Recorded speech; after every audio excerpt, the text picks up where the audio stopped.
الجهاد من الإيمان. وعنه رضي الله عنه عن النبي صلى الله عليه وسلم قال: انتدب الله عز وجل لمن خرج في سبيله لا يخرجه إلا إيمان بي وتصديق برسلي أن أرجعه بما نال من أجر أو غنيمة أو أدخله الجنة، ولولا أن أشق على أمتي ما قعدت خلف سرية ولوددت أني أقتل في سبيل الله ثم أحيا ثم أقتل ثم أحيا ثم أقتل.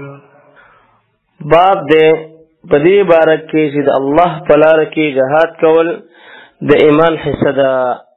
ابو ہریرہ رضی اللہ عنہ روایت دے کہ نبی صلی اللہ علیہ وسلم فرمائل: اللہ رب العالمین آغاز دا پارا کم چی دا اللہ پلار کی جہاد دا پارا اوزی او آغا پا اللہ باندی ایمان او پا رسول اللہ صلی اللہ علیہ وسلم باندی ایمان او یقین ساتلو پا وجہ باندی جہاد تا اوزی او دا کول لار شی نو نبی علیہ السلام فرمائی چی اللہ فرمائی چی دا آغا ثواب او مال غنیمت سرا واپس کم مال غنیمت چی آغا پا جہاد کی مندلی وی و یا باغا شہید کم او جنت تا بے داخل کما. او رسول اللہ صلی اللہ علیہ وسلم فرمائل کما پخپل امت باندی گران نگن لائیں نو ما با دا یہ وڑو کی لخکر ہم اغا نوی پریخی او داغین برست نوی پاتے شوی مگر زبا دا آغا سرا حاضر ہوئی زبا جہاد تا اوتلے. بیا نبی صلی اللہ علیہ وسلم فرمائل چی زدا خوخه گنم چی دا اللہ پلار کی شہید شما بیا جندے شما بیا شہید شما بیا جندے شما بیا شہید شما بیا جندے شما.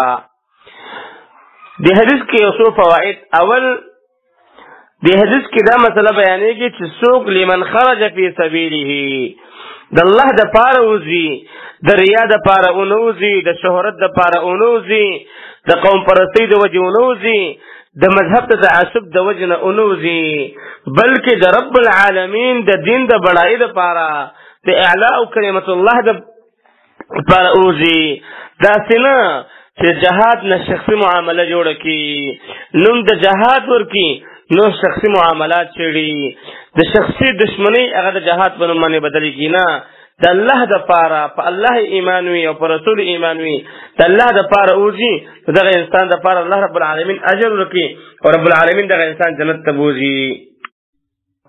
باب تطوع قيام رمضان من الإيمان. وعنه أيضا رضي الله عنه أن رسول الله صلى الله عليه وسلم قال: من قام رمضان إيمانا واحتسابا غفر له ما تقدم من ذنبه. باب دے پدی بارکی چی پر رمضان کے نوافل یعنی تراویح کول دا دا ایمان یو حصہ دا. ابو ہریرہ رضی اللہ عنہ روایت دے فرمائے چی رسول اللہ صلی اللہ علیہ وسلم فرمائے کم کس چی پر رمضان کے دا ایمان پا حالت کے او ثواب اگنی عبادت یعنی تراویح کی تو داغ انسان مخکینی ټول گناہونا اغا معاف کریشی. دا گناہونو پا معاف کی دو مطلب دا دے چی هغه گناہونا معاف کیگی چی آغا کی حقوق العباد شامل نوی. ذکا پا دے خبرات دا امت اتفاق دے چی دا سی حقوق چی آغا دا بندگانو سرا آغا متعلق پی نو آغا با دا بندن معافی غاڑی. حقوق اللہ اغا اللہ معاف کی اما حقوق العباد اغا با بدنیا کی دا بندہ حق ورکے او کنی دا قیامت پورز با دا حق دارانو گناہونا اغا با دا انسان پا دی غاڑا باندی اچھولے شی او دا انسان نیک اعمال دا اغا ورکولے شی. لہذا کوشش دا پکار دے چی خپل دنیا کی چا باندی ظلم کڑی وی زیادہ کڑی وی چانے پیسے اخستی وی اغا ولا ورکول پکار دی. محترم مونږ تاسو سوچو کو چې د معمولی مزي معمولی فائدې لپاره د دنیا خوندونه اخلو او هغه زندگی چې هغه ابدالاباد زندگی ده، همیشه زندگی ده، او 50,000 کاله ورځ ده، هغه ځان له خرابو. لہذا پردي حقوق باید ادا کو.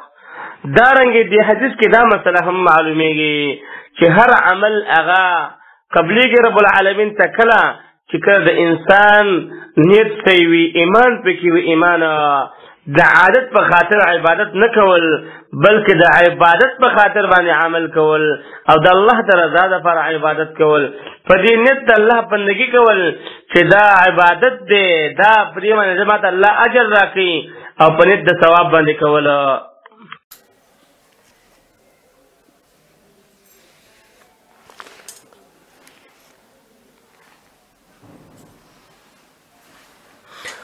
باب دې په دې باره کې چې د ثواب په نیت سره د رمضان روژې نیول دا د ایمان حصه ده.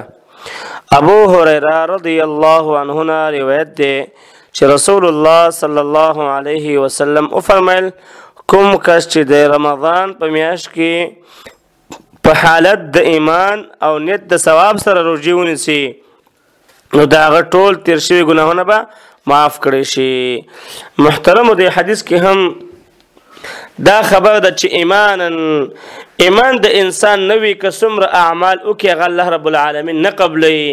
تاسو وګورئ ابو جهل څومره خدمات کړي دي، حجونه یې کړي، روایت کې راځي چې 50 حجونه یې کړي خو د هغې څه ثواب نه میلاویږي. ابو طالب د رسول الله صلی الله علیه وسلم تر وګورئ څومره د رسول الله صلی الله علیه وسلم خدمت یې کړی دی، څنګه د رسول الله صلی الله علیه وسلم په خدمت کې شپه او ورځ ولاړ خو لیکن هغه کې ایمان نه و، دا ټول اعمال د هغه قبول نه دي. محترمو که یو انسان شپه او ورځ لګیا وي عبادت کوي خو لیکن عبادت د هغه بنا په ایمان باندې نه وي، دا عبادت د هغه قبول نه دی. دارنګې روژه دا هم د اسلام د ارکانو یو رکن دی. یو سړی دا روژه په نیت د عبادت نیسي نو الله به ورله اجر ورکوي. که یو سړی په نیت د عادت نیسي او په دې نیت نیسي که روژه ونه نیسم بیا به خلک راله دا خبره کوي چې دا روژه خور دی، نو که دا نیتونه وکړي نو د انسان له الله اجر نه ورکوي، د انسان له الله رب العالمین الټا عذاب ورکوي. ځکه کوم انسان چې په عمل کې نیت خراب وي نو الله رب العالمین دغه انسان له بیا عذاب ورکوي. لکه حدیث شریف کې وګورئ، حدیث دی رسول الله صلی الله علیه وسلم فرمایي د قیامت په ورځ باندې چې اولنی د جهنم اور ګرمیږي هغه په 3 قسم انسانانو باندې. یو هغه انسان دی چې هغه صدقات کوي خو لیکن نیت ریا وي، بل عالم دی خو نیت ریا وي، ځان خودنه وي، نو دغه انسان چې نیت خراب وي هغه ته الله رب العالمین عذاب ورکوي. حدیث کې دې مسئلې ته اشاره ده عزتمندو چې یو عمل کې په نیت د ثواب به یې کوې، په نیت د ایمان به یې کوې، په دا نیت به کې چې دا زما ایمان دی دا ماته الله اجر راکوي، په دې باندې ثواب میلاویږي. د خلکو د وجې نه د عادت د وجې نه عبادت کول په کار نه دي بلکې د عبادت چې کوې دا به د عادت د وجې هم نه کوې، عبادت چې کوې د خلکو د وجې به یې نه کوې، عبادت چې کوې د الله د رضا دپاره به کوې، په دې نیت به کوې چې دې باندې ماته الله رب العالمین اجر راکوي. باب الدين يسر. وعنه أيضا رضي الله عنه أن النبي صلى الله عليه وسلم قال إن الدين يسر ولن يشاد الدين أحد إلا غلبه فسددوا وقاربوا وأبشروا واستعينوا بالغدوة والروحة وشيء من الدلجة. باب دې په دې باره کې چې دین هغه ډېر آسان دی. ابو هریره رضی الله عنه نه روایت دی چې نبی صلی الله علیه وسلم وفرمایل دین ډیر آسان دی، څوک چې په دین کې سختی کوي نو هغه دین به په هغه غالب راشي، نتیجه به دا شي چې د خپلې پیدا کړې سختۍ هغه برداشت به نشي کولی. نو تاسو سیده چلیږئ او درمیانوري کوئ او توسط اختیار کوئ او یو بل سره قریب شي او خوشحاله شي چې تاسو ته داسې آسان دین ملاو شوی دی. سحر او غرمې نه پس او لږ ساعت په شپه کې په عبادت سره قوت حاصل کړئ. مطلب دا دی چې یو مسلمان ته د راحت او سکون په وختونو کې په ډېر تازګۍ سره عبادت کول پکار دی. په نشاط کې چې کله وي د الله بندګي پکار ده، د دې لپاره چې د هغه عمل په مستقل بنیادونو باندې قائم پاتې شي. ځکه لږ عمل په استقلال او ثبات سره کول د هغه ډېر عمل نه غوره دی چې هغه په اطمینان او په انقطاع سره وي. حدیث کې دا مسله واضحه شوله چې عبادت چې کله انسان کوي نو په کار دا ده چې دا به ډېر په تازګۍ په نشاط کې کوي. د الله عبادت به ډېر په ذوق او خوند باندې به کوي. خپل رب ته چې ځان نږدې کوي نو ډېر په خوشحالۍ باندې، ډېر په مینه محبت باندې به خپل الله ته ځان نږدې کوي. په ځان باندې به یو شی نه ګرانوي، په زوره به یو څیز نه کوي، بلکې د عبادت او د مینې محبت په وجه به یو کار کوي. باب الصلاة من الإيمان. عن البراء رضي الله عنه أن النبي صلى الله عليه وسلم كان أول ما قدم المدينة نزل على أجداده من الأنصار، وأنه صلى قبل بيت المقدس 16 شهرا أو 17 شهرا، وكان يعجبه أن تكون قبلته قبل البيت، وأنه صلى أول صلاة صلاها صلاة العصر وصلى معه قوم، فخرج رجل ممن صلى معه فمر على أهل مسجد وهم راكعون فقال: أشهد بالله لقد صليت مع رسول الله صلى الله عليه وسلم قبل مكة فداروا كما هم قبل البيت.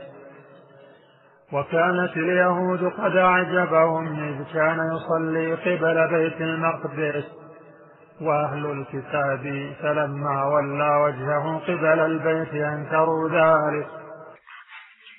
باب دې په دې باره کې چې منځ کول هم د ایمان یوه حصه ده.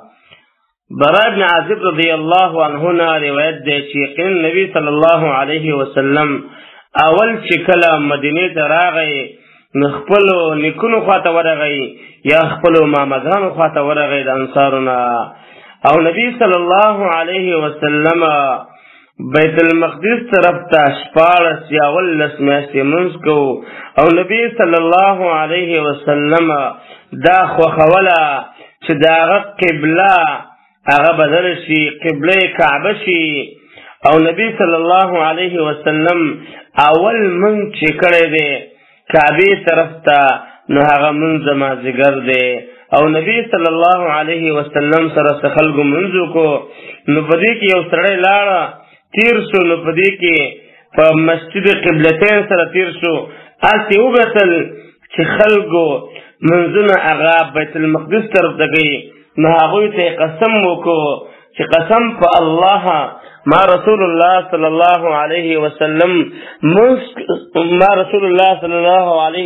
سره منځ وکړو، هغه منځ کعبې طرف ته کړی دی. نو ټول خلک هغه بیت الله طرف ته وګرځېدل، او یهود کله به چې نبی علیه الصلاة والسلام بیت المقدس طرف ته منځ کوو یهود به ډېر خوشحاله وو، ځکه چې دا د بیت المقدس طرف ته منځ کې هر کله چې نبی صلی الله علیه وسلم د هغې نه راواوړېدله الله واوړو کعبې طرف ته، نو دوی دا خبره انکار شروع کړو، دا یې بده وګڼله چې دا ولې مخکې بیت المقدس طرف ته منځ کوو، بیت المقدس ته مخ ګرځولو او اوس کعبې طرف ته مخ ګرځي، نو دا خبره په هغوی باندې ډېره بده ولګېدله.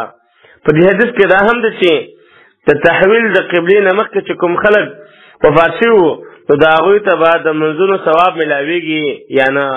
نو الله رب العالمین د آیات نازل کړه چې الله رب العالمین ستاسو منځونه ستاسو ایمانونه هغه نه تباه کوي، ځکه چې منځ ایمان یوه حصه ده، نو الله رب العالمین هغه اجر ورکوي، ځکه چې به هغه باندې مخکې خبر نه و. باب حسن اسلام المرء.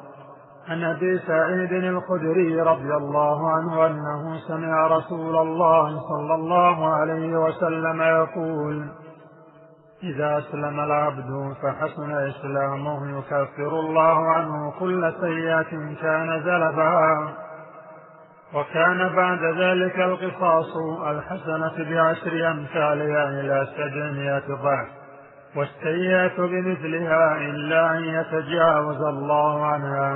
باب دې په دې باره کې چې د سړي د اسلام خوبي او د هغه نتیجه. ابو سعید خدری رضی الله عنه فرمایي چې ما د رسول الله صلی الله علیه وسلم نه واردل فرمایلی چې کله یو کس مسلمان شي او ښه اسلام راوړي او په دې اسلام باندې مضبوط پاتې شي، الله رب العالمین دا ټول ګناهونه چې کوم هغه کړي وي هغه معاف کړي. او دې نه پس بیا د معاوضې سلسله شروع شي چې د نیکي بدله هغه د 10 چند نه 200 چند پورې ورکوي او ګناه د هغې موافق ورکوي، مگر الله رب العالمین چې د هغه نه درګذري وکړي، الله ورته معافي وکړي. امام دارقطني یو روایت کې دا هم بیان کړی چې الله رب العالمین د هغه هره نیکي شماري کومه چې هغه د اسلام راوړو نه مخکې کړې وي. معلومه شوه چې کافر کله مسلمان شي نو د کفر زمانه کې چې کوم نیک ثوابونه کړي وي د هغې اجر ورته ملاویږي. دې حدیث کې د رب العالمین ناشنا رحم او ناشنا مهربانی او ناشنا شفقت په مؤمنانو باندې هغه د چې کله یو انسان هغه ګناه کوي رب العالمین د هغې په اندازه باندې ورته ګناه لري، خو لیکن چې کله نیکي کوي نو د نیکي مقابله کې په 2 چند باندې دارنګې 200 چند باندې اجر الله رب العالمین ورکوي. نو دا د رب العالمین رحم دی او د رب العالمین شفقت دی په خپلو بندګانو باندې. باب أحب الدين إلى الله أدومه. عن عائشة رضي الله عنها أن النبي صلى الله عليه وسلم دخل عليها وعندها امرأة فقال من هذه؟ قالت فلانة تذكر من صلاتها. قال ما عليكم بما تطيقون، فوالله لا يمل الله حتى تملوا، وكان أحب الدين إليه ما داوم عليه صاحبه. باب دې په دې باره کې چې الله رب العالمین ته زیات محبوب کار محبوب عمل هغه دی چې همیشه جاری وي. عائشہ رضی الله عنها روایت دی چې نبی صلی الله علیه وسلم یو ورځ نبی صلی الله علیه وسلم وای زما خواته راغی او زما خوا سره یو زنانه وه، نو تپوس یې وکړو چې دا څوک ده؟ وای ما ورته وویل چې دا پلانکۍ زنانه ده چې ډېر منځونه کوي او د هغې چې کوم عبادات و. عایشه رضی الله عنها فرمایي چې دا ما ورته ذکر کړل چې دا ډېر منځونه کوي. نو نبی صلی الله علیه وسلم او فرمایل ودرېږه، تاسو په خپل ذمه عمره د اعمالو کوشش وکړئ چې د هغې د همیشوالي او د همیشه کولو په تاسو کې طاقت وي، ځکه چې رب العالمین هغه نه ستړی کېږي تر دې چې تاسو د عبادت کول نه ستړي نشئ. بیا وفرمایل چې د رب العالمین په نیز باندې زیات محبوب دین او عمل او کار هغه دی چې په هغې باندې د هغې کوونکی همیشه والی وکړي، هغه همیشه وکړي. مثلا 2 رکعته لمونځ کوي همیشه یې کوي، دارنګې بل نیک عمل کوي خو همیشه یې کوي. دې حدیث کې یو څو فواید. اول حدیث کې درمیانوري بیانېږي چې انسان په نیک عمل کې باید لږ عمل کې خو همیشه والی پکار دی. دارنګې دا معلومیږي چې انسان د خپل طاقت مناسب باید الله عبادت وکړي، د خپل وس مناسب د الله عبادت وکړي، ځکه لا یکلف الله نفسا الا وسعها. څومره چې درته الله وس درکړی وي، طاقت درکړی وي، هغومره د الله عبادت کول، د الله بندګي کول. باب زيادة الإيمان ونقصانه. عن أنس رضي الله عنه عن النبي صلى الله عليه وسلم قال: يخرج من النار من قال لا إله إلا الله وفي قلبه وزن شعيرة من خير، ويخرج من النار من قال لا إله إلا الله وفي قلبه وزن برة من خير، ويخرج من النار من قال لا إله إلا الله وفي قلبه وزن ذرة من خير. باب دې په دې باره کې چې د ایمان زیاتوالی او کموالی ثابت دی. ایمان کمیږي او زیاتیږي، کمیږي په ګناهونو سره، زیاتیږي په نیک اعمالو سره. انس رضی الله عنه روایت دی چې رسول الله صلی الله علیه وسلم فرمایل: کوم انسان چې لا اله الا الله ویلی وي او دا هغه په زړه کې ذره ادنا عمره ایمان موجود وي، دا هغه په زړه کې، نو دا انسان به د جهنم نه وستل شي. او کوم انسان چې هغه لا اله الا الله وایي او دا هغه په زړه کې د غنمو د یو دانې عمره خیر موجود وي، د هغې برابر ایمان موجود وي، هغه به هم د جهنم نه وباسلی شي. دارنګې کوم کس چې لا اله الا الله وایي او د هغه په زړه کې د ذرې برابر نیک عمل موجود وي، ایمان موجود وي، نو هغه به هم د دوزخ او د جهنم نه ایستلی شي. حدیث کی ناشنا فوائد دی. اول دا ده چې ایمان انسان ته فائدہ ورکوي، لا اله الا الله ویل انسان ته فائدہ ورکوي، انسان د جهنم د اور نه وباسي. د لا اله الا الله ویل په وجه باندې انسان جنت ته رسیږي. او بل دا معلومیږي چې انسان هر څومره لږ عمل وکړي بیا هم الله رب العالمین انسان ته د هغې اجر ورکوي. الله رب العالمین فرمایي چې فمن یعمل مثقال ذره خیرا یره. کوم انسان د ذرې عمره خیر عمل وکړي نو دا به خامخا ویني. لږ عمل هم الله رب العالمین د هغې بدله انسان ته ورکوي. بل دا معلومه شوه چې بعضې بدعمله موحدین به جهنم کې داخليږي، جهنم ته به ځي، خو لیکن بیا به د هغې نه واپس هغه راوځي. د لا اله الا الله د ویلو په وجه به هغه به د جهنم نه راوځي، یو ځل به جهنم ته ځي، بیا به رب العالمین په خپل فضل سره هغه راوباسي.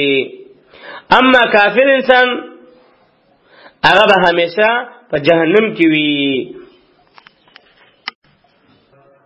عن عمر بن الخطاب رضي الله عنه أن رجلا من اليهود قال له: يا أمير المؤمنين، آية في كتابكم تقرؤونها لو علينا معشر اليهود نزلت لاتخذنا ذلك اليوم عيدا. قال: أي آية هي؟ قال: اليوم أكملت لكم دينكم وأتممت عليكم نعمتي ورضيت لكم الإسلام دينا. فقال عمر: قد عرفنا ذلك اليوم والمكان الذي نزلت فيه على النبي صلى الله عليه وسلم وهو قائم بعرفة يوم جمعة. عمر بن الخطاب رضی الله عنه روایت دی چې یو سړي د یهودو نه ورته وفرمایل چې امیر المؤمنین یقینا تاسو په کتاب کې یو آیات دی، تاسو هغه وایي که چېرته دغه آیات په موږ باندې یعنې په یهودو باندې نازل شوی وی نو موږ به دغه ورځ د اختر نیولې وی ځان دپاره، یعنې د خوشحالۍ ورځ به نیولې وی. نو عمر رضی الله تعالی عنه ورنه د پوښتنه وکړه چې کوم آیات دی؟ هغه وایي دا آیات دی چې اليوم اکملت لکم دینکم واتممت علیکم نعمتي ورضیت لکم الاسلام دینا. الله فرمایي چې نن پوره کوم تاسو له دین ستاسو او پوره مې کړو په تاسو باندې نعمت خپل او غوره کړی مې دی تاسو اسلام چې هغه بهترین او غوره دین دی. عمر رضی الله عنه فرمایل چې دا خبره واورېدله نو د یهودو ته وفرمایل چې بېشکه مونږ دغه ورځ او دا ځای یاد کړی دی په کوم کې چې د آیات په نبی کریم صلی الله علیه وسلم باندې نازل شوی دی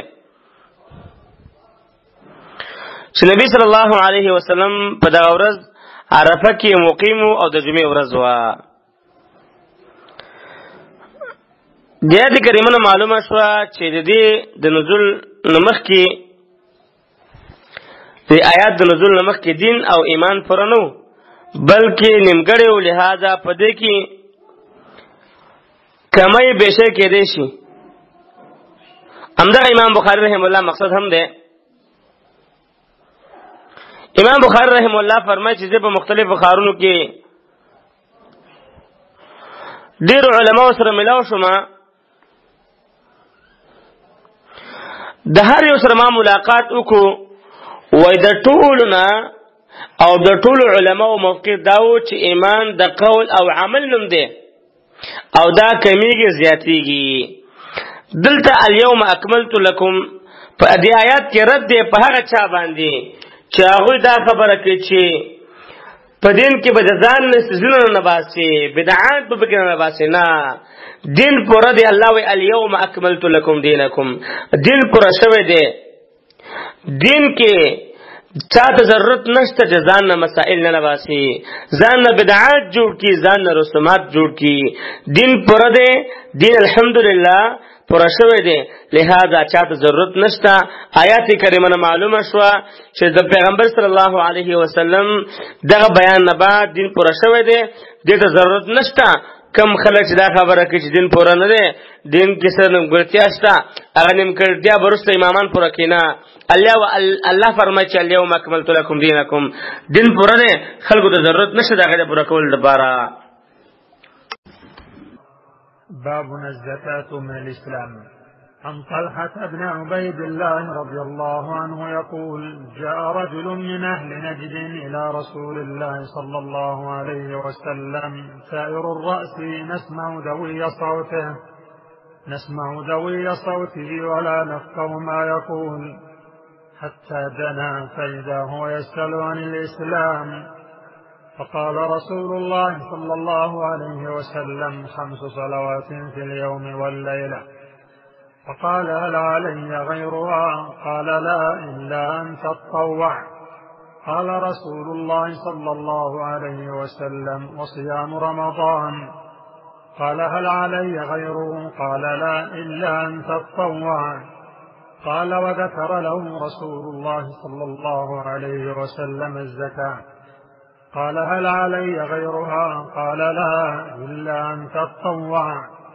قال: فأدبر الرجل وهو يقول: والله لا أزيد على هذا ولا أنقص. قال رسول الله صلى الله عليه وسلم: أفلح إن صدق. باب دې په دې باره کې چې زکات ورکول د اسلام یو برخه ده. طلحه بن عبید الله رضی الله عنه فرمایي چې یو سړی رسول الله صلی الله علیه وسلم ته راغی چې هغه د نجد والا او ببر سړی و، سړی ببر و. موږ د هغه د اواز ګنګوسې اورېدلې، لیکن په دې نه پوهېدلو چې هغه سړی څه وایي. تر دې پورې چې رسول الله صلی الله علیه وسلم ته ښه نږدې شو، نو موږ معلومه کړله چې دا د نبی علیه الصلاة والسلام نه د اسلام باره کې تپوس کی. رسول الله صلی الله علیه وسلم ورته وویل چې 5 منځونه دي په شپه ورځ کې. نو بیا یې تپوس وکړو چې د 5 منځونو علاوه نور څه شته، سوا د نور څه شته؟ نبی علیه الصلاة والسلام ورته وفرمایل: الا ان تطوع، مګر دا چې ته نفلي منځونه کوې. بیا نبی علیه الصلاة والسلام ورته وویل چې رمضان روژه ونیسه، دا فرض ده. بیا هغه سړی پوښتنه کوي چې په دې ما باندې نور څه شته؟ نبی علیه الصلاة والسلام فرمایل چې نه، مګر چې نفلي روژې نیسي. بیا نبی علیه الصلاة والسلام ورته زکات ذکر کړ چې زکات فرض دی په مسلمان باندې چې کله د هغې نصاب سره برشي. دې سړي بیا پوښتنه وکړه چې ایا د الله پیغمبره ما باندې د فرضي زکات نه علاوه نور څه شته؟ نو هغه فرمایل چې نه، مګر که نفلي صدقات کې. نو چې دا پوښتنې وکړلې او تپوسونه نبی علیہ الصلوۃ والسلام دا هغه جوابونه ورکړل. نو فأدبر الرجل وهو يقول دا سره لاړه واپس شو او دا خبره کوله چې قسم په الله نه به دې سيزونه څه زیاتوم او نه به کمم. نبی علیہ الصلوۃ والسلام ورګورو ته فرمایل که چېرته دا سره رښتیا وایي نو کامیاب شو. افلح ان صدق کده دا کمی خبره چې وکړلې په دې باندې عمل وکړي 5 وخت منځ نفل صدقات زکات وغیرہ نو که په دې خبره کې صادق وي په دې باندې عمل وکړي بس دا انسان هغه جنتی دی کامیاب دی. دی حدیث معلومه شو چې وتر فرض نه دی بلکې د تهجد او د منځ حصہ چې کوم انسان تهجد کې هغه نفل دی ځکه چې رسول الله صلی الله علیه وسلم په دې حدیث کې ورته 5 منځونه خودري دي او نور منځونه ورته نفل ګرځولي دي. که چېرته تهجد فرض وای نو د الله پیغمبر ته بیان کړی وي نو معلومیږي چې شپه ورځ کې 5 منځونه فرض دي تهجد منځ فرض نه دی. باب اتباع الجنائز من الإيمان. عن أبي هريرة رضي الله عنه أن رسول الله صلى الله عليه وسلم قال من اتبع جنازة مسلم إيمانا واحتسابا وكان معه حتى يصلى عليها ويفرغ من دفنها فإنه يرجع من الأجر بقيراطين كل قيراط مثل أحد ومن صلى عليها ثم رجع قبل أن تدفن فإنه يرجع بقيراط. باب دې په دې باره کې چې جنازې پسې تلل د ایمان حصه ده. ابو هريره رضی الله عنه روایت ده چې بشک رسول الله صلی الله علیه وسلم فرمایل کوم کس چې د یو مسلمان د جنازې پسې د ایمان تقاضا او ثواب ګڼلو سره دې په وجه باندې لاړ شي تر دې پورې چې هغه باندې منځ وکړي شي او د هغه دفن نه فارغ کړي شي او مکمل هر څه سره وکړي نو دوی انسان ته الله رب العالمین 2 حصے ثواب ورکړي. فإنه يرجع من الأجر بقراطين دل الله رب العالمین 2 حصے ثواب ورکړي او هر یو حصہ د احد د غرم را اندازه لري. او کوم انسان چې صرف جنازه وکړه او د خخول نه مخکې واپس شو نو هغه ته یو قرات اجر هغه ملو شو. هغه په یو قرات مطلب د یو قرات اجر د الله ورکو. د حدیث کې دا خبره بیانې چې جنازې متتل او خخول دغه اهمیت معلومیږي. محترمو موږ مسلمانان نن سبا چې جنازې کوو د ریواج د وجې کوو یره کدی جنازې ته لاړ شم ما جنازې ته نه راځي یره کدا مړې خخ نه کوم ما مړې نه خخېږي نه. محترمو جنازه په دینت کول چې ایمانا واحتسابا ته ایمان په بنیاد باندې او د ثواب په نیت باندې چې انسان کوي الله رب العالمین انسان ته اجر ورکړي نو باید موږ عادت جوړ نکو. جنازې په ستلل عبادت ده جنازې منځ کول عبادت ده به الته خول عبادت ده نو په کار ده چې په دنیت په ثواب باندې راشو د عادت په نیت باندې راشو. باب خوف المؤمن من أن يحبط عمله وهو لا يشعر. عن عبد الله بن مسعود رضي الله عنه أن النبي صلى الله عليه وسلم قال سباب المسلم فسوق وقتاله كفر. باب دې په دې باره کې چې د مؤمن مسلمان د دې خبر نه یریدل چې دا سینه چې په بے خبرۍ کې دغه عمل ځای نه کړی شي. عبد الله بن مسعود رضی الله عنه روایت ده چې نبی علیه الصلاۃ والسلام او فرمایل مسلمان ته کنزل کول فسق ده او هغه سره جنگ کول کفر ده. حدیث کې دا فائدہ معلومیږي چې امام بخاری رحمه الله د حدیث نه دا خبره ثابته کړله چې یو بل ته کنځلې کول او لعن طعن کول د مؤمن شان نه دی. دا شان د یو بل سټونه وهل په دې سره د انسان یعنی مطلب یو بل قتلول په دې کې د انسان د ایمان خطر کېدی شي چې ایمان اونلاړ نشي. دا شان په حدیث کې د کفر نه مراد حقیقی کفر نه دی کوم چې انسان د هغې په وجه د اسلام د دایرې نه خارجيږي، بلکې دلته مراد د کفر نه کفر لغوي دی. محترم په دې حدیث کې نبی علیه السلام فرمایل چې مسلمان له کنځلې کول دا بکار نه دی. نن زمانه وګورو محترمو چې څومره خلک کنځلې کوي، پلار ته کوي، مور ته کوي، خور ته کوي، ورور ته کوي. حالان کې کنځلې کول حرام دي. د کنځل نه باید مسلمان ځان وساتي. او بل کنځلې کول دا د منافق خصلت دی. نبی علیه السلام فرمای واذا خاصم فجرا، کله چې چا سره جګړه راشي نو کنځل کې. لہذا الله رب العالمین د زموږ استاسو دا ژبې د کنځلو کول نه وساتي. که هغه وړه کنځلوي او که غټه کنځلوي، مؤمن مسلمان باید دې نه ځان وساتي. عن عبادة بن الصامت رضي الله عنه أن رسول الله صلى الله عليه وسلم خرج يخبر بليلة القدر فتلاحى رجلان من المسلمين فقال إني خرجت لأخبركم بليلة القدر وإنه تلاحى فلان وفلان فرفعت وعسى أن يكون خيرا لكم التمسوها في 7 و9 و5. عبادة بن الصامت رضي الله عنه روایت ده چې نبی صلی الله علیه وسلم یو شپه راووته چې مسلمانانو ته د لیلة القدر شپه ورته وښیي. نو په اتفاق سره رسول الله صلی الله علیه وسلم دو مسلمانان ولیدل چې په خپل منځ کې جنگ کوو.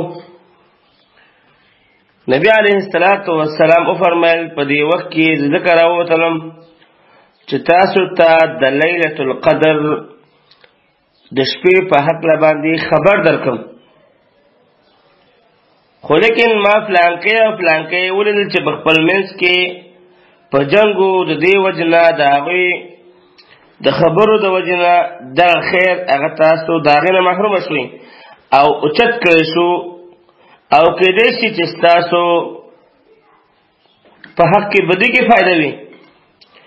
نو بیا وفرمایل اوسه تاسو لیلة القدر د رمضان په 20مه او یو کم 10مه او په 25مه شپه کې ولټوئ.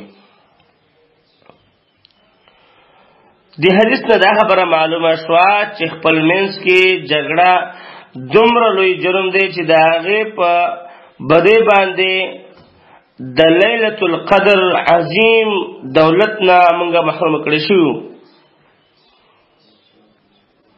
د هغې تعین اونو کړی شو او چې د لیلة القدر زموږ ستاسو نه پټه دا په دې کې حکمت دا دی چې مسلمانان پلټنه وکړي، مسلمانان طلب د دې وکړي، په دې کې د الله رب العالمین عبادت او بندګي وکړي. یو بهترین نعمت الله رب العالمین چې مؤمنانو ته ورکړی دی په رمضان کې هغه لیلة القدر شپه ده. په دې کې عبادت پکار دی، په دې کې الله ته متوجه کېدل پکار دي. زمونږ د مسلمانانو یو غلط عادت دا دی چې د رمضان بشپو کې به ټوله شپه ګپ شپ لګو، ټوله شپه به په خبرو کې، په ډرامو کې، په فیسبوکونو کې په یو څه بل څه باندې مصروفه کوو. د الله عبادت نه کوو. نه، په دې شپه به هره شپه د رمضان خاص کر آخري 10 ورځو کې، آخري 10 شپو کې انسان د الله ډېر عبادت وکړي. نبی علیه السلام وفرمایل چې التمسوها فی 7 و9 و5، دا ولټوي په 20 کې او په 9 کې او 15 کې. مطلب دا دی چې پتا پښپو کې دا راځي. الله رب العالمین دی موږ ته ليله القدر را نصیب کړي. الله رب العالمین دی د ليله القدر شپه دا ليله القدر چې کوم عظمت دی کوم فضیلت دی هغه د الله رب العالمین زموږ په ژوند کې راولي. رب العالمین دې هغه شپه ته موږ ورسوي. باب سؤال جبريل النبي صلى الله عليه وسلم عن الإيمان والإسلام والإحسان. عن أبي هريرة رضي الله عنه قال كان النبي صلى الله عليه وسلم يوما بارزا للناس فأتاه رجل فقال ما الإيمان؟ قال الإيمان أن تؤمن بالله وملائكته وبلقائه ورسله وتؤمن بالبعث. قال ما الإسلام؟ قال الإسلام أن تعبد الله ولا تشرك به وتقيم الصلاة وتؤدي الزكاة المفروضة وتصوم رمضان. قال ما الإحسان؟ قال أن تعبد الله كأنك تراه فإن لم تكن تراه فإنه يراك. قال متى الساعة؟ قال ما المسؤول عنها بأعلم من السائل. وسأخبرك عن أشراطها إذا ولدت الأمة ربها وإذا تطاول رعاة الإبل البهم في البنيان في 5 لا يعلمهن إلا الله. ثم تلا النبي صلى الله عليه وسلم إن الله عنده علم الساعة الآية ثم أدبر فقال ردوه فلم يروا شيئا فقال هذا جبريل جاء يعلم الناس دينهم. باب دی پدی بارکی چې د جبريل علیه السلام سوالونه د نبی صلی الله علیه وسلم نه د ایمان اسلام احسان بارکی. ابو هريره رضی الله عنه فرمایي چې نبی صلی الله علیه وسلم یو ورځ راښکاره شو خلکو ته، یعنی د خلکو مخامخ کېناست. یو سړی راغی، نو دس یو سړی و چې د هغې تفصیل نور روایتونو کې راځي چې په هغه باندې اثرات د سفر نو. شدید بیاض الثوب شدید سواد الشعر، تکتور وختیانی و سپین جامی وی سپین کپڑے وی. فاسند رکبتیه الى رکبتیه ووضع یدیه على فخذیه. د نبی علیه السلام زنګرونو سره خپل زنګران او جنگول او خپل لاسونه د نبی علیه السلام په فخذینو باندې کې خودل او تپوسونه شروع کړل. اول تپوس دا وکړي چې مل ایمان، ایمان څه دی؟ یعنی د ایمان تعریف راته وکړه الله پیغمبره. نبی علیه السلام ورته فرمایل ایمان دې ته وایي چې ته په الله ایمان راوړي، دغه په ملائکو باندې، د الله په کتابونو باندې، او د الله په ملاقات باندې، او د الله په رسولانو باندې، او ته ایمان راوړي د آخرت په ورځ باندې. بیا دغه سړي بیا تپوس وکړو چې اسلام څه ته وایي.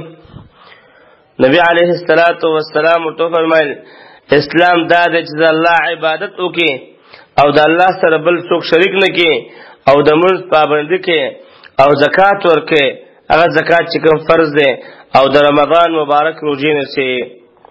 بیا هغه سړي تپوس وکړو چې احسان څه ته وایي. نبی علیه السلام جواب ورکړ احسان دې ته وایي چې د الله رب العالمین عبادت کې داسې هغه باندې ګویا که چې الله تا ته ګوري، یا ته الله ته ګوري. که چېرته ته الله ته نه ګوري الله خو تا ته ګوري. بیا ورنه تپوس کړي چې قیامت کله دی. نو نبی علیه السلام تو فرمایل هغه سوال کوونکی چې دی دا سوال کړی شوی ډېر نه پوهېږي د سوال کوونکی نه. مطلب دا دی چې زما نه ته ښه پوهېږي، ته سوال کوونکی ته ښه پوهېږي. هغه سړی وویل چې د قیامت علائم راته وښیه. نو نبی علیه السلام ورته وفرمیل زه به درته وښیم. و یو علامه دا ده چې کله مالک خپل بادار وزیږي مطلب دا دی چې دا جنۍ دا لور به په مور باندې داسې حکمونه کوي لکه چې یو بادار په خپل وینځ باندې حکم کوي. او بیا دا خبره وکړله چې دا غریبانان فقیران دوی به اوچتې اوچتې بنګلې جوړوي، آخره چې چپړې نه وي خپې بلئ هغوی به اوچتې اوچتې بنګلې جوړوي. او د قیامت داسې یو علم دی چې په دې باندې زه نه پوهېږم. او بیا نبي علیه الصلاة والسلام د آیات ولوستو چې ان الله عنده علم الساعه، الله رب العالمین سره د قیامت علم دی. نو عمر رضی الله عنه فرمایي چې موږ لږ وخت تېر کړ، نبي علیه الصلاة والسلام راته وفرمایل چې دا سړی څوک و؟ وایي موږ ورته چې الله ورسوله اعلم، الله او د هغه پیغمبر ښه پوهېږي، موږ ته پته نشته. نبي علیه الصلاة والسلام ملګرو ته وفرمایل چې دا جبریل علیه السلام راغلی و چې لیعلمکم دینکم، تاسو دین وښیي، دې لپاره راغلی و چې دین تاسو ته واضح کړي. روایتو کې نور تفصیل دی، هغه داسې تفصیل دی چې هغه ورته وایي چې دا د اسلام باره کې خبر راکړه. وایي نبي علیه الصلاة والسلام چې کله جواب ورکړي نو هغه وایي صدقته، صحیح جواب دې راکړه. صحابه وایي چې موږ په دې کې تعجب شو، تعجب هم په دې کې وکړو چې سوال هم کړي او جواب هم واپس ورکړي. دې حدیث کې یو څو فواید. اول په دې حدیث کې اشاره ده چې قیامت ته نږدې چې کله قیامت نږدې کېږي معاملات به داسې خلکو ته وسپارلی شي چې هغوی به نااهله وي. په یو بل حدیث کې دا خبر راځي چې کله نالائق او رضی خلک مشران شي نو د قیامت انتظار کوه. افسوس دی چې نن ټول معاملات نااهله بېدینه رذیلانو ته حواله کړل شوي دي. بل د حدیث کې دا مسله معلومیږي چې انسان باید داسې عبادت د الله وکړي چې وګوري که دی الله ګوري، دی الله ته ګوري، په داسې انداز عبادت پکار دی. که دی الله ته نه ګوري الله خو دی ګوري، الله خو موږ ویني. اخلاص ته اشاره ده چې عبادت د الله بندګي په اخلاص سره پکار ده. الله رب العالمین بندګي خو کو خو ځان کې باید اخلاص پیدا کو. باب فضل من استبرأ لدينه. عن النعمان بن بشير رضي الله عنهما قال سمعت رسول الله صلى الله عليه وسلم يقول الحلال بين والحرام بين وبينهما مشبهات لا يعلمها كثير من الناس فمن اتقى الشبهات فقد استبرأ لأرضه ودينه ومن وقع في الشبهات كراء يرى حول الحمام يوشك أن يواقع. ألا وإن لكل ملك حمى، ألا وإن حمى الله في أرضه محارمه، ألا وإن في الجسد مضغة إذا صلحت صلح الجسد كله وإذا فسدت فسد الجسد كله ألا وهي القلب. باب دې په دې باره کې چې د هغه سړي د فضیلت بیان کوي کوم چې د خپل د دین د وجې نه د مشتبه کارونو نه او د مشتبه څیزونو نه ځان ساتي.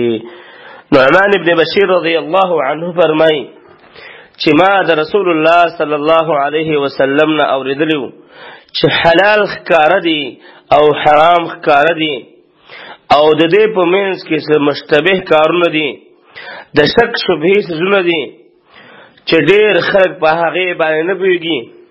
نو کوم کس چې د شک شبهې څیزونو نه ځان بچ کړي او د هغې نه ځان وساتي نو یقینا هغه خپل دین او عزت بچ کو. او کوم انسان چې د شک او شبهې په څیزونو کې پرېوتو نو د هغه مثال د هغه شپونګي په شان دی کوم چې بادشاه ورته یو شی ورکړي نږدې مال وي، د باچا چراګاوي هلته دی لګیا وي خپلې ګډې بزې سره نو قریبه ده چې دا ګډې بزې هغه دغه فصل ته داخل شي او دغه فصل اخري. نو بیا وفرمایل چې د هر باچا دپاره خپل چراګاه وي، خپل ځای وي، او د هر باچا دپاره خپل حدود وي. خو یاد لره د رب العالمین دپاره هم حدود شته، هغه څه دي، هغه محارم دي. څه مطلب؟ ځان د حرامو نه وساته. د الله چې کوم څیز حرام کړي دي د هغې نه ځان لرې وساته. بیا دا خبره وکړله چې یقینا په دې بدن کې یوه ټوکړه ده، کله چې دا ټوکړه روغه شي نو ټول بدن به ورسره روغ شي، او چې کله دغه ټوکړه خراب شي او دغه ټوکړه هغه بیکاره شي نو ټول بدن ورسره بیکاره کېږي. الا وهي القلب، وایي خبردار چې دا زړه دی، هغه ټوکړه هغه زړه دی. مطلب دا دی که زړه د انسان روغ وو نو اعمال به برابر وي، اعمال به صحیح کوي. او چې کله د انسان زړه خراب شي، زړه یې کلک شي، د دل خبرې ورباندې اثر نه کوي، نو بیا به اعمال هم خرابېږي. امام بخاري رحمت الله علیه دې حدیث نه دا ثابته کړله چې د شک څیزونه او دارنګې د شبهې والا څیزونه د هغې نه ځان ساتل دا تقوا ده. او مشتبهات نه مراد هغه باریک معاملات دي چې په هغې باندې په یقین سره څه حکم نشي کېدلی. اگر که علماو څه حدود ذکر کړي دي، خو لیکن غوره دا د بهترین ایمان دا دی چې دغه کار نه ځان وساتي چې هغه مشتبه دی، هغه باندې ته نه پوهېږې چې حلال دی او که حرام دی، هغه ستا په زړه کې شک اچوي. او دا خبره هم دې حدیث کې معلومه شوه چې الحلال بین والحرام بین، حلال ښکاره دي نو د حلالو کاروبار پکار دی. باب أداء الخمس من الإيمان. عن ابن عباس رضي الله عنهما قال إن وفد عبد القيس لما أتوا النبي صلى الله عليه وسلم قال من القوم أو من الوفد؟ قالوا ربيعة. قال مرحبا بالقوم أو بالوفد غير خزايا ولا نداما. فقالوا يا رسول الله إنا لا نستطيع أن نأتيك إلا في الشهر الحرام، وبيننا وبينك هذا الحي من كفار مضر، فمرنا بأمر فصل نخبر به من وراءنا وندخل به الجنة. وسألوا عن الأشربة فأمرهم بأربع ونهاهم عن أربع. أمرهم بالإيمان بالله وحده. قال تدرون ما الإيمان بالله وحده؟ قالوا الله ورسوله أعلم. قال شهادة أن لا إله إلا الله وحده لا شريك له وأن محمد رسول الله وإقام الصلاة وإيتاء الزكاة وصيام رمضان وأن توقوا من المغنم الخمس. ونهاهم عن أربع: عن الحنتم والدباء والنقير والمزفة، وربما قال المقير، وقال احفظوهن واخبروا بهن من وراءكم. باب دې په دې باره کې د خمس یعنی د مال غنیمت پنځم حصہ ادا کول د ایمان حصہ ده. ابن عباس رضی الله عنه فرمایي چې وفد عبد قیس یو قبیله راغله نبی صلی الله علیه وسلم ته. چې کله هغوی راغلل نبي علیه الصلاة وسلام ته پوښتنه وکړو چې دا څوک دی، دا قوم، دا وفد څوک دی؟ نو هغوی ویل چې دا ربیعه قوم دی. نبی علیه الصلاة وسلام هر کله یې ورته ویل چې په خیر راشئ، هر کله راشئ په خیر راغئ. او دا خبره یې ورته کړله چې تاسو به نه شرمېږئ او نه به ذلیله کېږئ، نه به شرمنده وئ نه به ذلیله وئ، ښه په خیر راغئ. نو هغوی ویل ډېره د الله پیغمبره موږ طاقت نه لرو چې هر وخت تا ته راشو، مګر په دې میاشت کې رالو، په دې شهر حرام کې رالو، یعنې د حرم د میاشتو نه علاوه بل وخت موږ سره وخت نه میلاویږي او نشو راتللی. ځکه زموږ او ستاسو ترمنځ د مضر قبیله پرته ده، د کفارو او د هغوی نه موږ یېرېږو. لهذا موږ ته د خلاصې په خلاصه داسې خبر راته وښیه چې موږ خپل باندې عمل وکړو او کوم قوم چې موږ نه پاتې دی هغوی ته وښیو او د هغې په وجه باندې موږ جنت ته لاړ شو. نبي علیه الصلاة والسلام نه یې تپوس وکړو د څکلو باره کې چې موږ به په کومو لوښو کې څکل کوو او دارنګې د حلال او حرام باره کې تپوس ونه وکړو. نبي علیه الصلاة والسلام هغوی ته د څلورو خبرو حکم وکړو او د څلورو څیزونو نه منع کړل. ورته ویې فرمایل چې صرف الله باندې د ایمان راوړلو چې ایمان په الله راوړئ. او بیا دا ورته وفرمایل چې تاسو پېژنئ چې ایمان څه ته وایي. نو ایمان دې ته وایي. هغوی وایي چې موږ ته پته نشته. نبي علیه الصلاة والسلام ورته وویل چې ایمان دا ده چې ګواهي ورکول په دې خبره چې د الله نه ما سوا بل څوک نشته، بل څوک حقدار د بندګۍ نشته او محمد صلی الله علیه وسلم د الله رسول دی. او هغوی ته د لمونځ کولو حکم وکړو او دارنګه د زکات ورکولو حکم وکړو او د رمضان د روژې نیولو حکم ورته وکړو. د دې خبرې چې ورته وکړله چې د مال غنیمت 5 حصه هغه بیت المال ته ورکوي او 4 څیزونه یعنې 4 قسمه لوښو کې اوبه څښل یا نور څیزونه استعمالول هغه نه منع کړل چې دا مه کوئ. یو هغه شین منګی چې د نبیزو جوړولو نه هغه کې نبیز جوړېږي هغه نه منع فرمایله. دویم کدو، هغه کدو کې چې د نبیزو پکې جوړېږي شربت. دریم تراشل شوی لرګی د لوښي نه. څلورم هغه تارکولي لوښي دې نه منع وکړله. کله ابن عباس رضی الله عنه د مزدفت په ځای باندې نقیر ویل او یې فرمایل چې دا خبرې یاد کړئ او وروسته پاتې خلکو ته ورسوئ، یې تبلیغ وکړئ. د حدیث کې یو څو فواید. اول د حرمت د میاشتو چې عزتمند میاشتې کومې دي؟ رجب، ذوالقعده، ذوالحجه، محرم دی. کفارو به دې ډېر تعظیم کولو، په دې کې به یو بل باندې لاس نه اچولو، یو بل به سره به جنګ نه کولو، یو بل ته به څه نه ویلې. حدیث ته معلومه شوه چې مېلمه ته خوش آمدید په خیر راغلاست ویل اسلامي ادب دی. دارنګې هغوی د مېلمه اکرام دا ضرور دی. مېلمه راتګ باندې خوشحالي اظهار پکار دی.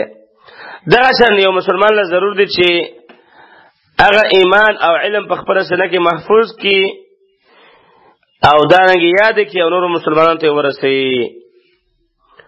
دلته الحنتم والدباء والنقي والمزفت دغه 4 لوښي چې کوم شین منګی، دارنګې کدو کې چې نبیز جوړېږي، تراشل شوي لرګي چې د لوښي نه، دارنګې هغه تارکولي لوښي دې نه منع راغلی ده. علت دې دا دی چې دې کې شراب به دوی اچول. علما ډېر علتونه بیانوي خو یو غټ علت به کې دا بیانوي چې دې کې به خلکو شراب جوړوله. نو په دې وجه باندې دا لوښي استعمالول جایز نه دي. باب ما جاء إن الأعمال بالنية. عن عمر رضي الله عنه حديثا إنما الأعمال بالنيات، وقد تقدم في أول الكتاب وزاد هنا بعد قوله وإنما لكل امرئ ما نوى. فمن كانت هجرته إلى الله ورسوله فهجرته إلى الله ورسوله، وسرد باقي الحديث. باب دې په دې باره کې چې د اعمال قبولیت هغه په نیت باندې موقوف دي. عمر رضی الله عنه فرمایي چې یقینا دارومدار د رسول الله صلی الله علیه وسلم فرمایل چې دارومدار د عملونو په نیتونو سره دی. او دا حدیث په اول د کتاب کې مخکې تر شوی و، هلته تفصیل من کړی و او بیا نبي علیه الصلاة والسلام فرمایل یقینا هر سړی چې هغه د کوم څه د پاره نیت وکړي بس هغه متاثریږي. یو انسان هجرت د الله او د الله د رسول لپاره کوي هغه ته به د هغه ثواب ملاویږي. یو انسان هجرت د دنیا لپاره کوي هغه ته به د هغې ثواب ملاویږي. معلومه چې اخلاص مهم څیز دی. اخلاص ویل کېږي د النجات لاره خلاصه، یعنی د یو څیز نه خلاصېدل. نو اخلاص څه کوي چې انسان د شرک نه، د ریا نه، د ځان ښودنې نه، د سمعت نه وساتلی شي. د دې وجې نه هر عبادت چې الله قبلوي چې هغه کې 3 شرطونه نه وي د هغه عبادت الله نه قبلوي او الله ولا ثواب نه ورکوي. اول ایمان، چې مؤمن نه وي نو څومره اعمال چې کوي نو هغه الله نه قبلوي. ابو جهل وګورئ څومره اعمال یې کړي وو، ابو طالب وګورئ څومره د رسول الله صلی الله علیه وسلم خدمت یې کړی دی، خو لیکن د هغه عمل نه قبل شوی. ولې؟ ځکه چې هکې ایمان نو. دویم اخلاص. اخلاص څه مطلب؟ د الله د پاره کول، د مخلوق د پاره نه کول، د عادت د وجه نه کول، د چا د یېرې د وجه نه یو کار نه کول، بلکې د الله د پاره کول، د الله د رضا د حاصلولو د پاره کول، په نیت د ثواب باندې یو کار کول، د مخلوق نه او د مخلوق ته د ځان ښودنې د پاره نه کول. دا د اخلاص معنا ده. الله دې موږ تاسو کې اخلاص پیدا کړي. عن ابي مسعود رضي الله عنه عن النبي صلى الله عليه وسلم قال: إذا أنفق الرجل على أهله نفقة يحتسبها فهو له صدقة. ابن مسعود رضی الله عنه روایت دی. هغه روایت کې د نبی صلی الله علیه وسلم نه فرمایي کله چې انسان په خپل کور کې خپل کور والاو باندې خرچه وکړي خو په دې نیت باندې چې هغه ثواب دی نو دغه صدقې په حکم کې شمال کیږي. دغه دپاره صدقه ده. نو معلومه شو چې په خپل ښځه او بچو باندې په خوشحالۍ سره خرچه کول په نیت د ثواب په دې کې هم ثواب دی. په دې نیت د ثواب دی وي چې زه د حلال رزق ګټم، خپل بچو له حلاله روزي راوړم. د دې وجه نه په دې باب کې د رسول الله صلی الله علیه وسلم احادیث چې انسان مطالعه کوي، نبی علیه الصلاة والسلام فرمایي چې بهترینه صدقه، غوره صدقه هغه دا ده چې انسان په خپل اهل باندې وخوري، په خپل بچو باندې وخوري، خپل ماشومان هغه باندې وخوري. غوره صدقه دغه ده چې ستا بچي هغه چاته محتاج نه وي. ته پیسې ګټې په دې نیت باندې کاروبار کې چې زما بچي حلال وخوري، او نیت دې دا وي چې زما بچي هغه د حرامو نه بچ شي، نیت دې دا وي چې زما بچي چاته محتاج نه شي. دا بهترین صدقه ده، دا غوره صدقه ده. په دې باندې انسان ته الله رب العالمین اجر ورکوي. د دې وجه نه نبی علیه الصلاة والسلام فرمایي: ودینار انفقته على اهلك اعظمها اجرا الذي انفقته على اهلك. وای هغه روپۍ چې ته په خپل ماشومانو باندې خپل بچو باندې خرچه کړې دا ډیر ثواب لري د هغه پیسې نه چې ته د الله په لاره کې ورکړې، یا ته یو غلام آزاد کړې، یا یو مسکین ته ورکړې. وای د دې ټولو نه غوره صدقه دا ده چې په خپلو بچو باندې ولګې، په خپلو بچي ته د محتاج نه شي. ستا بچي هغه بل ته محتاج نه شي، خپل بچي دې په داسې حال کې چې هغوی ته رزق پیدا کړې. د دې وجه نه نبی علیه الصلاة والسلام هغه به فرمایل چې افضل دینار ينفقه الرجل دینار ينفقه على عیاله. و بهترین صدقه او غوره صدقه هغه ده چې انسان خرج کړي په خپلو بچو باندې. بیا وایي و دینار ينفقه على دابته فی سبیل الله. دویم نمبر کې هغه انسان هغه صدقه غوره چې په خپل ګاډي باندې، په خپل موټر باندې، په خپل هغه باندې د الله د پاره څه مطلب هغه مجاهدینو د پاره وقف کړی وي هغه باندې خرچه کوي. بل و دینار ينفقه على اصحابه فی سبیل الله. غوره روپۍ هغه ده چې هغه په خپل ملګرو باندې خلک مصرفوي، په خپل انډیوالانو باندې مصرفوي، خپل ملګرو باندې نیکانو خلکو باندې خرچه کوي. او د دې وجه نه نبی علیه الصلاة والسلام فرمایي: وَيَكَفَى بِالْمَرْءِ اثما، کافي د هغه انسان لپاره ګناه ان یضیع من یقوت، چې ضایع کړي رزق د هغه څو دغه چا چې د لاس لاندې وي. د لاس لاندې چې کوم بچي دي او زامن دي دا رنګې هغې ته رزق نه پیدا کوي. ظاهران هغه انسانان ته چې هغوی خپل بچو ته رزق نه پیدا کوي، بهر ټټې خرچې کوي او بچې بل چا ته محتاج وي. داسې انسانان دې وویرېږي، د الله نه دې وویرېږي، د آخرت نه دې وویرېږي، د خپلو بچو حق نه ضایع کوي. الله رب العالمین دې موږ تاسو ته توفیق راکړي چې د مسلمانانو د یتیمانو خدمت هم وکړو او د خپلو بچو خدمت هم وکړو. باب قول النبي صلى الله عليه وسلم الدين النصيحة. عن جرير بن عبد الله البجلي رضي الله عنه قال: بايعت رسول الله صلى الله عليه وسلم على إقام الصلاة وإيتاء الزكاة والنصح لكل مسلم. باب دې په دې باره کې چې د نبی کریم صلی الله علیه وسلم فرمان دی چې دین هغه د خیر خواهی نوم دی. جریر بن عبدالله رضی الله عنه روایت دی، فرمایي چې ما د رسول الله صلی الله علیه وسلم سره په مونځ قایمولو کې، زکات ورکولو کې او هر مسلمان سره د ښېګړې او خیر رسولو باندې اقرار او بیعت کړی دی. د حدیث د اسلام د ټولو شعبو ته شامل دی. امام بخاری رحمت الله علیه د حدیث د باب په آخر کې راوړو، دې خبره ته اشاره کوي چې ما دا کتاب په جمع او چې کوم مې تدوین کړی دی د دې مقصد دپاره مې جمع کړی دی چې خلکو ته خیرخواهي او خلکو ته خیر رسول دي. هغه حدیثونه مې بیان کړي دي چې کوم بالکل صحیح دي. دې دپاره چې عمل کولو کې اسانتیا وي. دغه شان دا حدیث مې دومره جامع ذکر کړي دي چې د محدثینو په نزد د اسلام هغه مکمله حصه پکې راګیره ده. او دا حدیث چې کوم دی، دا کوم چې موږ ولوستو، محدثین فرمایي چې دا دومره ناشنا حدیث دی چې د اسلام په برخو کې څلورمه حصه او څلورمه برخه باندې مشتمل دی. دومره یو جامع حدیث دی چې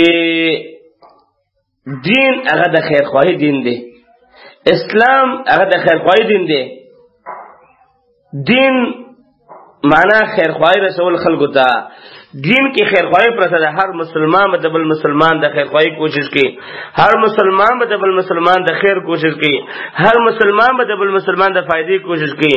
مؤمن مسلمان صفت بداوي چې بل مؤمن ته فائدہ ورسیږي، بل مسلمان ته خیر ورسیږي، د خولې نه د لاس نه بل مسلمان ته خیر ورسیږي. وعنه رضي الله عنه قال: إني أتيت النبي صلى الله عليه وسلم قلت أبايعك على الإسلام فشرط علي والنصح لكل مسلم فبايعته على هذا.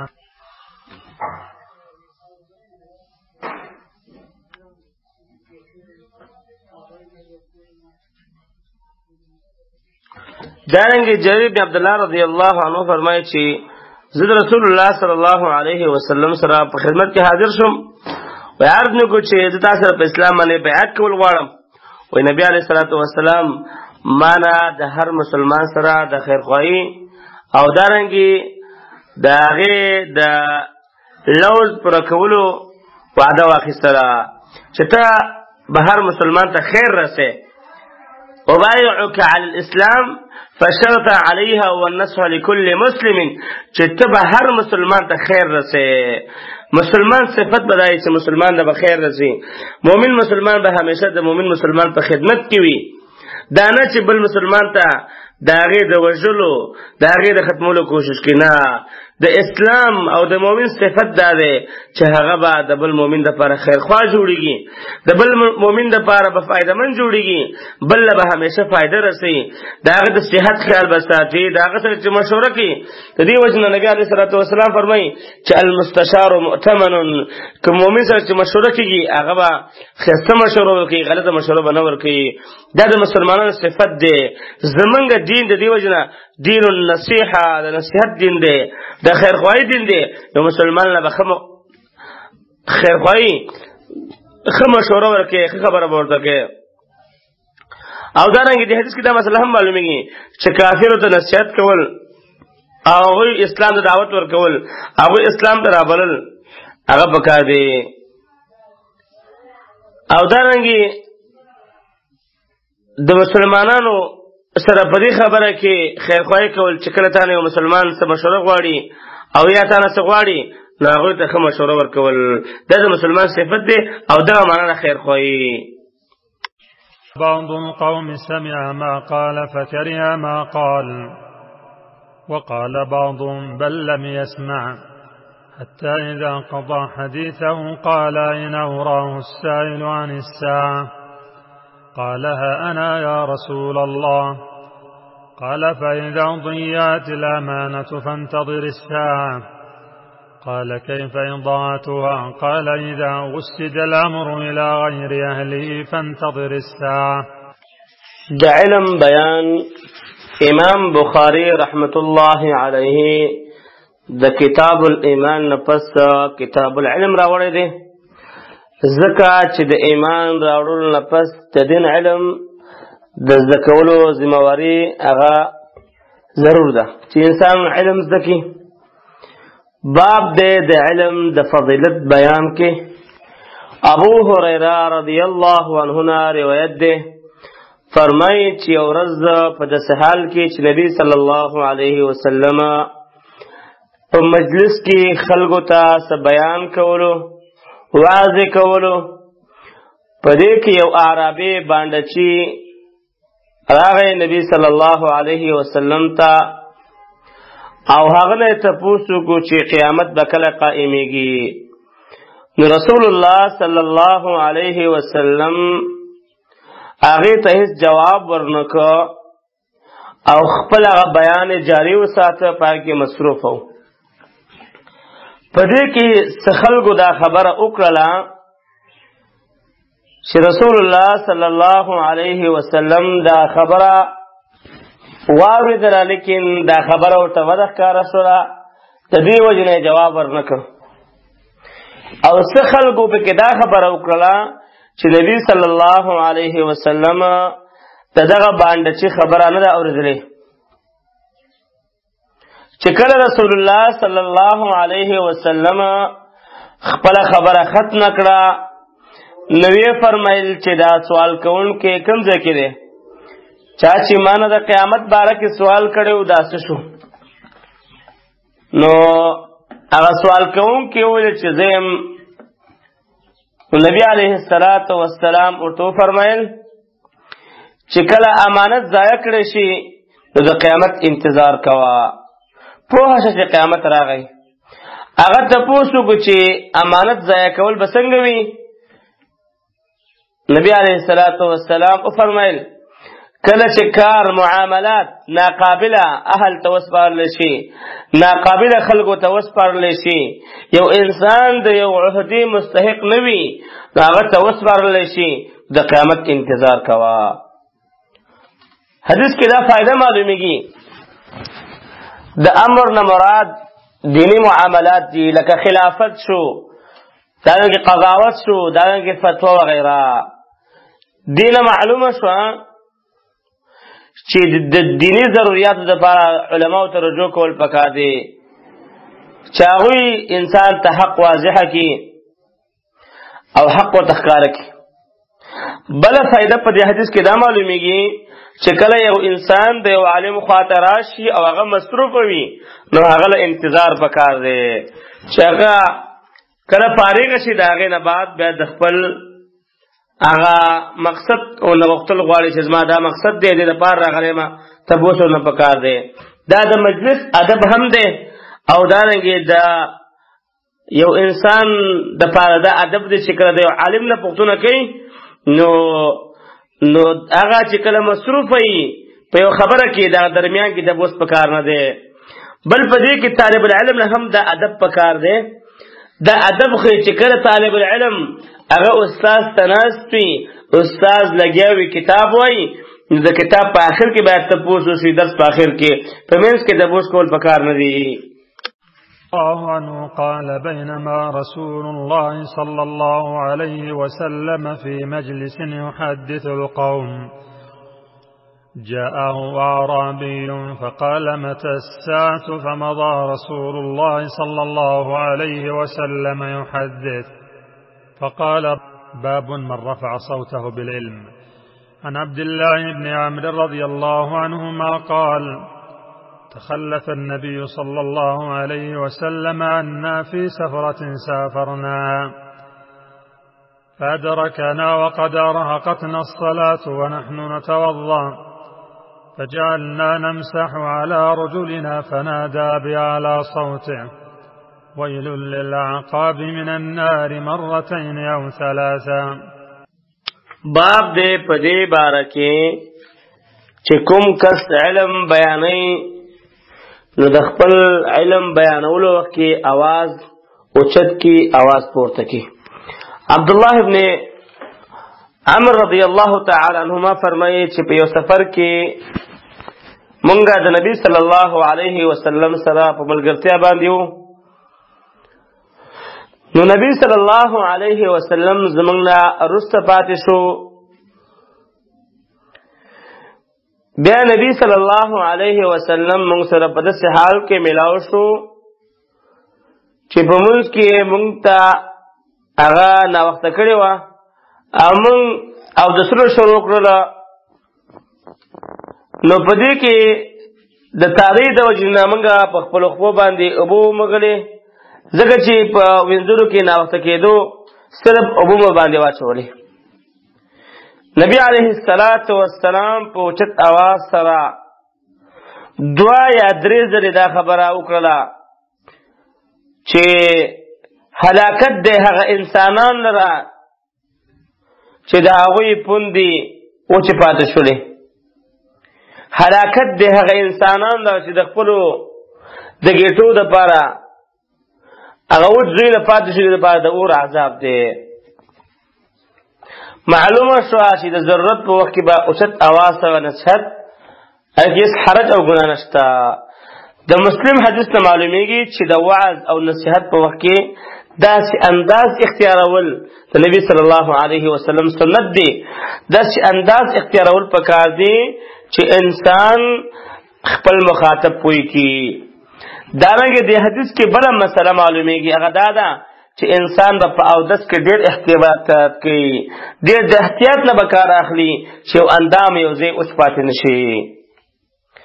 او بل دې حدیث کې حرص د صحابو معلومیږي د مونځ سره چې هغوی په مونځ کې ډېر پابند خلک وو. كتاب العلم باب فضل العلم. عن أبي هريرة رضي الله باب طرح الإمام المسألة على أصحابه ليختبر ما عندهم من العلم. عن ابن عمر رضي الله عنهما قال قال رسول الله صلى الله عليه وسلم إن من الشجر شجرة لا يسقط ورقها وإنها مثل المسلم فحدثوني ما هي. فوقع الناس في شجر البوادي. قال عبد الله وقع في نفسي أنها النخلة فاستحييت ثم قالوا حدثنا ما هي يا رسول الله قال هي النخلة. باب دې پدې باره کې چې امام دارنګي استاد هغه خپل شاګردانو څخه علمي امتحان هغه اخیستلی شي د هغوی نه علمي معلومات کولی شي. عبدالله بن عمر رضی الله تعالی عنهما نه روایت دی. دی وایي چې رسول الله صلی الله علیه وسلم وفرمایل چې په ونو کې یو ونه داسې ده چې د هغې پاڼې نه غورځېږي او هغه د مسلمان سره مشابه ده. رسول الله صلی الله علیه وسلم صحابه ته وفرمایل دا ونه ماته وښایي. د صحابه چا یو ونه یادوله، چا یو بله یادوله. ځنګل ونې شروع شولې، چا یو ونه، چا په خیال کې یو ونه پرته وه، چا په خیال کې بله ونه. عبدالله بن عمر رضی الله تعالی عنه فرمایي چې زما په زړه کې راغله چې هغه د کجوري ونه ده، لیکن زه د هغه په جواب کې او په ویلو کې شرمېدم. بیا صحابه کرامو رضی الله عنهم عرض وکړو چې د الله رسوله تاسو موږ ته وښایئ چې هغه کومه ونه ده. نو وفرمایل چې هغه د کجوري ونه ده. حدیث نه معلومه شوه چې دین زده کولو کې او په علم حاصلولو کې حیا کول پکار نه دي. دارنګه دا هم معلومه شوله چې د مشرانو ادب کول، د هغوی د وینا، هغوی ته د خبرو کول وخت ورکول دا یو ادب دی. دارنګه علم کې انسان باید کوشش وکړي، حرص وکړي. عبدالله ابن عباس رضی الله تعالی عنه فرمایي چې حصلت العلم بلسان سؤول، ما دا علم په دې ډیر سوالګره ژبه حاصل کړی دی. مطلب علم کې به حیا نه کې، علم به حاصلې. دا به نه وایي چې زه مشر سړی یم دې کشر به څنګه کښېنم، زه غټ سړی یم دې ماشوم نه څنګه سبق زده کړم. علم حاصلولو کې، دین زده کولو کې حیا او شرم پکار نه دی. چې انسان دین زده کړي نو هر چا نه باید زده کړي.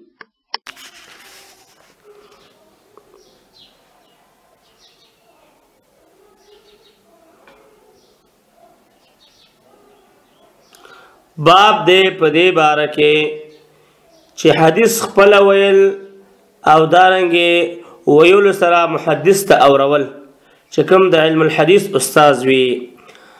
انس بن مالک رضی الله عنه فرمایي یو ځل موږ نبی صلی الله علیه وسلم سره په جماعت کې ناستو، یو کس په وخ باندې راغی او هغه خپل وخ په جماعت کې کېنو او وی تړلو. بیا د صحابه کرامو رضی الله عنهم نه تپوس وکړو چې په تاسو کې محمد صلی الله علیه وسلم څوک دی؟ او په دغه وخت کې نبی صلی الله علیه وسلم د صحابو په منځ کې تکیه لګولې وه، ناستو. نو وایي موږ وویل چې هغه سړی تاسو ګورئ چې سپین رنګه سړی دی، تکیه ولې ده، ډډ یې لګولې، دغه رسول الله صلی الله علیه وسلم دی. نو هغه دوی ورته وویل چې د هغې نوم محمد صلی الله علیه وسلم دی. نو هغه سړی راغی او دا ورته وویل چې د عبدالمطلب زویه. نبي علیه الصلاة والسلام ورته وویل چې وایه زه اورم. نو هغه سړي ته ورته وویل چې زه ستا نه څه تپوسونه کوم او په تپوسونو کې به په تا سختي کوم، نو ته په زړه کې زما نه هغه نه خفه کېږي چې خفه نه شې زما په تپوسونو باندې. نبي علیه الصلاة والسلام وفرمایل چې ستا زړه غواړي تپوس کوه، چې څه دې غواړي بس زړه کې هغه کوه، ستا په زړه کې څه وي د هغې سوال کوئ، انشاءالله جواب درته کوم. نو هغه سړی ورته وویل چې زه تا ته ستا د رب او ستا نه د مخکې خلکو رب په هغه باندې قسم در کوم او تپوس درنه کوم چې آیا الله ته تمام خلکو ته نبي جوړ کړی؟ آیا الله ته رالیږلی؟ نبی علیه الصلاة والسلام فرمایل قسم په الله او زه بېشکه زه الله پیغمبر جوړ کړی یم او ټولو خلکو دپاره الله رالیږلی یم. بیا هغه سړي وفرمایل چې زه تا ته په الله قسم در کومه رښتیا راته ووایه چې آیا په ورځ او شپه کې 5 لمونځونه کول الله تاسو ته حکم درکړی دی؟ نبی علیه الصلاة والسلام فرمایل قسم په الله او بالکل همداسې ده. بیا هغه سړی وویل چې زه تا ته په الله باندې قسم در کومه آیا الله تاسو ته حکم درکړی دی چې تاسو صدقه زموږ د مالدارانو نه اخلئ او زموږ په فقیرانو باندې تقسیموئ؟ نبی علیه الصلاة والسلام فرمایل قسم په الله او. دینه پس هغه انسان هغه سړي دا خبره وکړله چې زه په هغه شریعت ایمان راوړم کوم چې تا راوړی دی او زه د خپل قوم لپاره چې هغه وروسته زما نه د هغې رالیږلی یم، زه د هغې طرف نه استازی یم او زه ثمامه بن ثعلبه یا زمامه بن ثعلبه رضی الله عنهم یم، د قبیلې د سعد بن ابي بکر د ورونو نه، او زه دې لپاره راغلی یم چې دا ایمان زده کړم. د حدیث نه په خبر واحد باندې د عمل کولو ثبوت ملاویږي. دغه شان که د یو انسان نیکه زیات مشهور وي نو هغه طرف ته نسبت کولی شي، لکه دلته دا ورته وویل چې د عبدالمطلب زویه. او دارنګې دا معلومیږي چې د نبی صلی الله علیه وسلم اخلاق چې په ښایسته انداز سره د انسان ته جواب ورکړه او دارنګه د زمامه بن ثعلبه چې هغه د بنو سعد بن بکر د ورونو څخه هغه دین لپاره خپل قوم را لګلو چې لارشه د نبی علیه الصلاۃ والسلام نه دین زده کا هغه ایمان راوړو. معلومیږي چې کله انسان حدیث هغه محدث ته واپس اورول شي او داغه معلومات کولای شي. باب ما جاء في العلم. عن أنس رضي الله عنه قال بينما نحن جلوس مع النبي صلى الله عليه وسلم في المسجد دخل رجل على جمل فأناخه في المسجد ثم عقله ثم قال أيكم محمد والنبي صلى الله عليه وسلم متكئ بين ظهرانيهم فقلنا هذا الرجل الأبيض المتكئ فقال له الرجل ابن عبد المطلب فقال له النبي صلى الله عليه وسلم قد أجبتك فقال إني سائلك فمشدد عليك في المسألة فلا تجد علي في نفسك فقال سل عما بدا لك فقال أسألك بربك ورب من قبلك الله ورسلك إلى الناس كلهم فقال اللهم نعم قال أنشدك بالله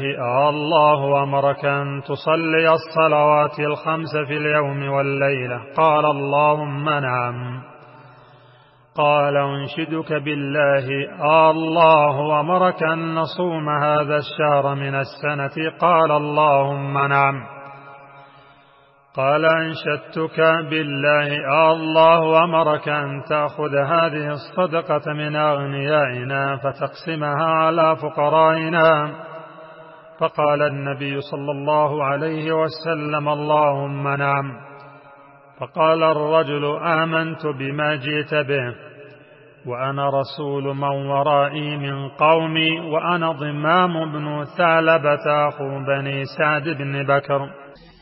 باب دې د المناوله په باره کې چې د اهل علم ذکر یا د اهل علم علمي خبرې لیکل او بیا نورو خلکو ته لیږل او نورو ښارونو ته لیږل. عبدالله ابن عباس رضی الله عنهما فرمایي چې رسول الله صلی الله علیه وسلم خپل یو خط د یو کس په لاس ولېږلو او هغه ته حکم وکړو چې دا خط د بحرین حاکم له ورکړه. نو هغه خط هغه د بحرین حاکم ته ورکړو. بیا د بحرین حاکم خط کسرا ایران ولاته ورسولو.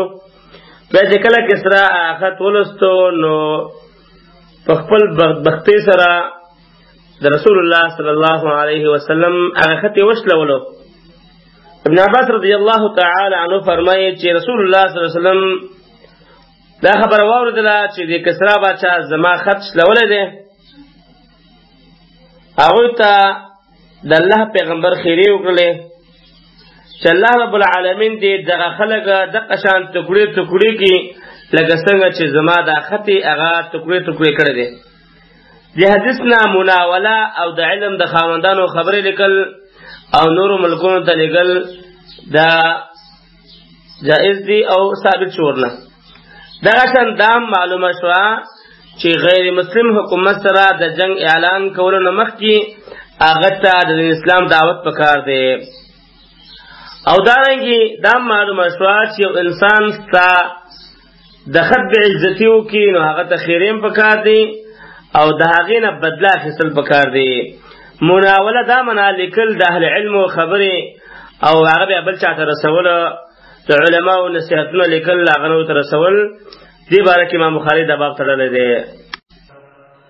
عن ابن عباس رضي الله عنهما أن رسول الله صلى الله عليه وسلم بعث بكتابه رجلا وأمره أن يدفعه إلى عظيم البحرين فدفعه عظيم البحرين إلى كسرى فلما قرأه مزقه قال فدعا عليهم رسول الله صلى الله عليه وسلم أن يمزقوا كل ممزق.